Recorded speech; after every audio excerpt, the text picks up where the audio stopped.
Hello everybody and welcome to this tutorial. Today I will show you how you can actually crack a Wi-Fi. Today we will actually get into it now that all the prep work is done, now that we have all the tools installed and our system set up.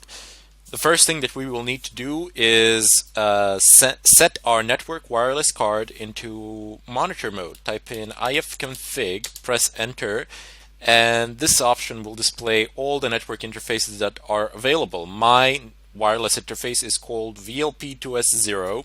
A bit of a strange name, I know, but Fedora has a custom for giving strange names. Like my wired connection is called P8P1, which is kind of weird, but okay, never mind. Just see which one's your is and how is it called and adapt accordingly.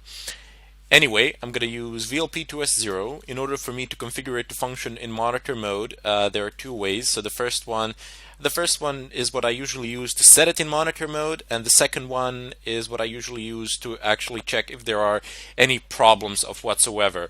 So go ahead and type in ifconfig again, VLP2S0, which is the name of my wireless network, which is the name of my wireless network card, and type in down. Let's shut our wireless card down completely. Let's turn it off. And now we can do some modifications to it. Type in ivconfig VLP2S0 mode monitor. Again, ifconfig VLP2S0 up, and now our network card is configured to function in monitor mode. While on the other hand, while before this it was functioning in the promiscuous mode. There are several names for it, but promiscuous mode is the most common.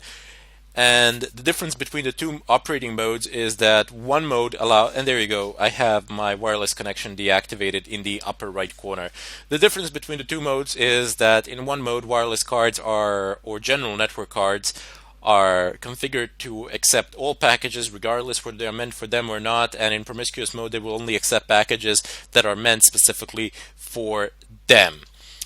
Now I'm going to go ahead and clear the screen, and I will finally start using some of the software packages that come with Aircrack. I have a list of commands here for you which we will use today on my right side, and we're going to use a few other ones, but these are the basic ones. These are the ones that you absolutely need to know. So let me just go ahead and type in airmon-ng check VLP2S0. I want to see if there are any possible processes that could cause problems, that could cause interference, and I see that there are quite a bit of them. Now, one of the first things that you need to kill is the network manager, or you should, because even though it doesn't actually directly interfere with the functioning, it does spawn some other processes that might interfere, like your active internet connection here, the DH client. Especially if your network manager is configured to automatically connect to a certain network or to a wired network that you've plugged into your computer. So let's just go ahead and kill. I'm not going to take any chances today. I'm going to go ahead and kill the network manager, and then I will start killing the rest. So let's repeat the airmon-ng check. Excellent. Now I have a few more of these. Next one to kill. You do need to kill them in a certain order though, because they tend to spawn each other, and you kill a process, but you do a check once more, and you realize it's still up and running. Even though you've killed it as root, it will kill it, but it will restart it as well. Let's just go ahead and kill the DH client as well in order to prevent any interference. And the rest of killing can be done in any way you like. So let's just go ahead and kill 1556, 1556, 1215, and 1216. And 16. Excellent. Let's do a check one more time. Oops, some of them are still up. This is what I meant. It is highly annoying. So 1556. Let's see, will this work? Awahi demons are the only ones running. Apparently I have to kill the VPA supplicant first, and then I can kill these. And it can be frustrating, primarily because you can't kill them all at once. You gotta type in commands time and time again. Excellent, no such process running. There we go. Let me just go ahead and clear the screen and always perform an extra check. You see nothing has popped, nothing should present any problems now. Let me just go ahead and clear the screen.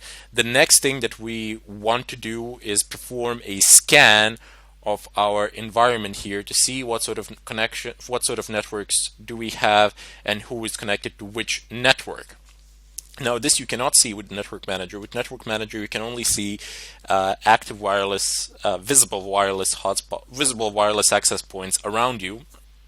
While on the other hand, with Aircrack, with one of the tools that comes with Aircrack, you can actually see not only access points, wireless access points around you, but you can also see who is connected to them, which is a very nice feature. So let's just go ahead and type in the first command from my selected list here. It's aerodump -ng VLP2S0. VLP2S0 is our interface. So airmon -ng, -ng VLP2S0. Press enter. Oh yeah, not airmon. Sorry, aerodump. Aerodump -ng VLP2S0. There for a bit of inconvenience with my talking and writing. Never was good at that. But you can see here, these are all the wireless access points. This one is mine. It's called something. That is the I've created this specifically for this purpose, for this tutorial. It has a good password, strong password, and we are going to be cracking it today. Keep in mind that the signal strength, you see, okay, let me just cancel the scanning process now, and I just want to explain a few things that you can see here during the scanning process itself. So the BSSID is the MAC address of the device, which is a wireless access point. Oops, let's just move this out of the way. Excellent. So the BSSID is the MAC address of that router, of that wireless access point. The PWR is the strength of the signal. So the smaller this minus is, so let's say minus 30, minus 15 is a lot better than minus 30. Let's put it so. Minus 57, you're going to have, it's not going to be the best of connections. Minus 78 or minus 84, yeah, you might be able to connect to them, but this is not going to be a good connection at all. However, even though the signals are this weak, if you have a good enough wireless card, you will be able to perform deauthentication, and therefore I will be able to render any of these networks that you see here pretty much inoperable. But that we will do in the later tutorials. For the time being, I just want to show you one of the ways in which you can actually crack the VPA2 encryption. The DOS attacks are very useful. I mean, they can practically render almost any Wi-Fi network out there useless. Nobody will be able to connect to it, or you can deauthenticate a specific client on the network, which is also extremely useful. So let's just go ahead and clear the screen. Once again, I will run the aerodump, and I will expand this terminal so we can see some other things as well. So it says something, it's 90F6. I am looking for something to be associated with 90F6, and that is what I shall use in order to actually deauthenticate, because we are looking for a four-way handshake.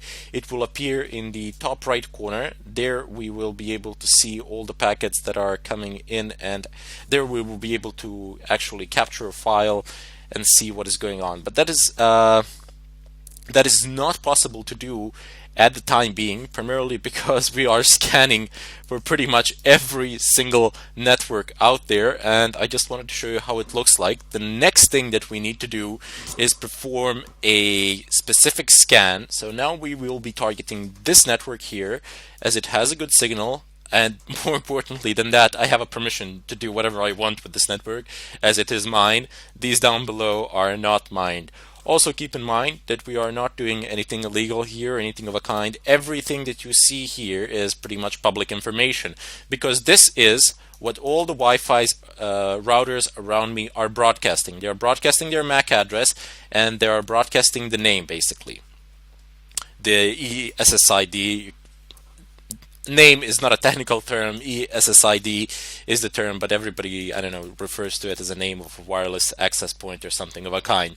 Anyway, as I said, all these are public information. This is all that Wi-Fi spots around me are broadcasting, and this sort of information you can also see on your cell phone by just using the network manager, or you can use a network manager in your computer and you will see pretty much the same things.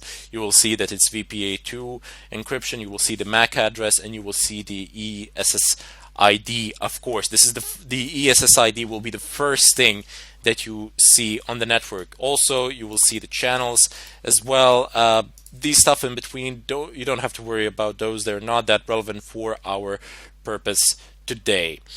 Anyway, I will call the tutorial here, and in the next one we will be performing a specific scan where we will capture information and use that capture file in order to crack the encryption.